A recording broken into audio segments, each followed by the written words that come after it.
Hello, people of YouTube. This is Gray's Guitars. I am Steve Gray. Thank you for watching. Before we get into the video, I just want to say RIP, rest in peace, Ozzy Osbourne. He passed away earlier today, surrounded by his family and loved ones, which is always nice to hear. He was 76 years old. The Prince of Darkness has now become the King of Darkness because he's down there knocking the devil off his throne as we speak. There's an epic battle happening down below, if you will. At least that's what I like to think. He is one of the reasons I got into guitar in the first place, Black Sabbath and some of the solo work, Randy Rhoads, Tony Iommi. A couple of his guitar players that he worked with, Zakk Wylde as well. Some of the reasons that I got into guitar playing in the first place, very influential on me, especially in my teenage years. He was definitely before my time, unfortunately. I never got to see him play live, which, there's a regret. The only time that he was kind of in my area, I think, was at Warped Tour. Possibly he was playing at it. I think that was still a thing. I think that's what it was called. I could be wrong. It might have been called something else. But it was roughly 2009. So a long time ago that he's been in my local area. And Warped Tour isn't even like local to me. In retrospect, I think that was like a 3-hour drive. 4-hour drive. I know it wasn't longer than a 5-hour drive, but I just started getting into him around that time, and this is years after, his heyday. His heyday, I would say, would be 70s, 80s, and even 90s. I mean, he was releasing music pretty much up until recently. He had a couple of releases, I think, back in February of 25, so he was pretty much releasing music and kept up with it until the day he died. Pretty close, which is kind of crazy for some musicians. But he kept chugging along, he kept putting in the work. He had that one final concert, was that a week or two ago?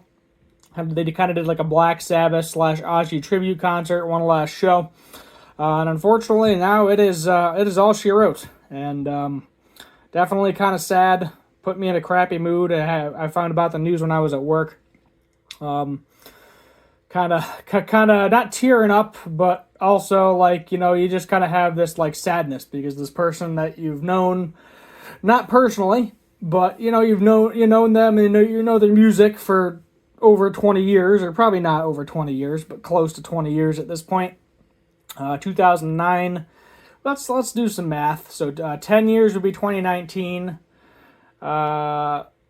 16 years? Yeah, 16 years, we'll say.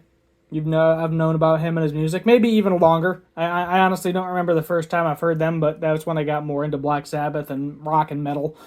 We're starting around there, high school, all that fun stuff. I feel like you get more into it a little bit in middle school, more so in high school. But yeah, I guess heart goes out to the family. Rest in peace. And I guess let's talk about the video here. So Guitar Center employee allegedly charged over $5,000 to credit cards that belonged to a rude customer. The 18-year-old reportedly chose customers, this is multiple people, customers who were rude to him, used foul language, and made situations bad for him as his victims. A Guitar Center employee from Ohio has admitted that he copied a customer's credit card, used it to make personal purchases that were charged to that account. The theft, which was reported by Cleveland.com, was flagged by the customers after he noted that a transaction was made at the store that he did not recognize. Aside from the specific case, the employee allegedly charged $5,087 to credit cards that belonged to two other customers, with the 18-year-old stating he chose customers who were rude to him, used foul language, and made situations bad for him as victims. The report does not clarify whether further action was taken by Guitar Center or the victims against the employee, with the case coming amidst increasing challenges for guitar stores and chains to survive in the face of stiff competition from the online musical instrument market and rising costs. According to Guitar Center CEO Gabe DePorto, the key to increasing foot traffic and consequently sales is in part to instill within the workforce a renewed sense of pride in Guitar Center stores. CEO even went as far as to inspect a store in Connecticut and go out of his way to ensure the store's cleanliness is maintained. I went into the bathroom and I'm like, oh, this is terrible. So I went to the operations manager and I said, give me a mop and some cleaning supplies and I'm going to clean this, he tells Guitar World in an upcoming interview. So while this is kind of funny, I'm going to be honest with you, I can chuckle at this. You shouldn't be that much of an asshole to people. You don't know what their income is.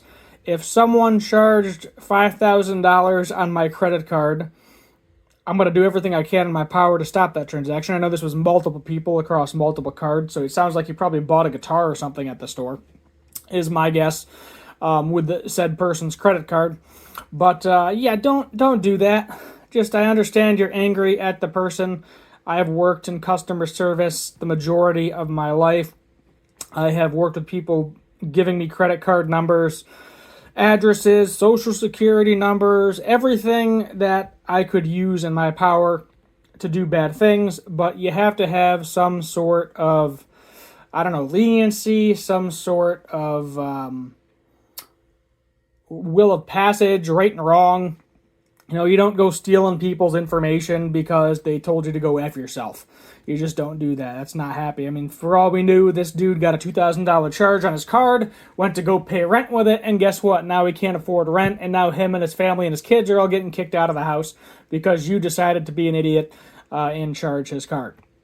Now you could say this is karma to a certain extent, but not at the price point I would argue that he chose. If it was something where he was like, you know what?